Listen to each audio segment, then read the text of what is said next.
আইপিএলের মাঝপথেই বদলে গেল সূচি, যার ফল ভুগতে হবে দুটো দলকে। গুজরাট টাইটান্স ও চেন্নাই সুপার কিংসের মধ্যে দুটি ম্যাচ আছে, সেগুলির দিন অদলবদল করা হয়েছে।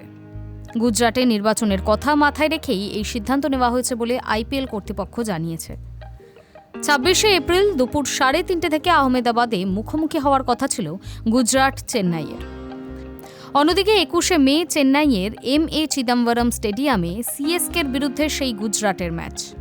এই দুটো ম্যাচের জায়গা অদলবদল করা হয়েছে, অর্থাৎ ২৬শে এপ্রিল চেন্নাইয়ে দুপুরে শুভমন গিল ও মহেন্দ্র সিং ধোনির দ্বৈরথ। অন্যদিকে ২১শে মে দু দল ফের মুখোমুখি হবে, কিন্তু সেটা হবে গুজরাটে। দুই দলের মুখোমুখি হওয়ার দিন বদলায়নি, শুধু ভেন্যু বদলেছে।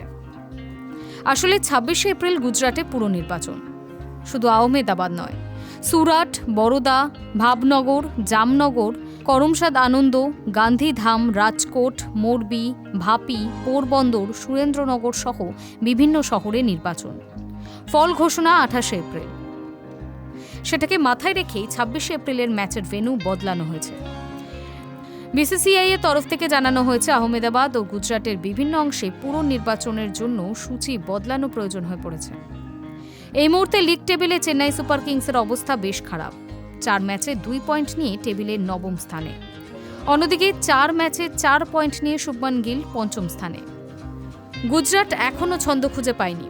অন্যদিকে মহেন্দ্র সিং ধোনির প্রত্যাবর্তনের অপেক্ষায় চেন্নাই। ২১শে মের মধ্যে ছবিটা বদলে যেতে পারে। উল্লেখ্য, এর আগে ৫ রাজ্যে নির্বাচনের জন্য সূচি প্রকাশ্যে দেরি হয়েছিল। High News network.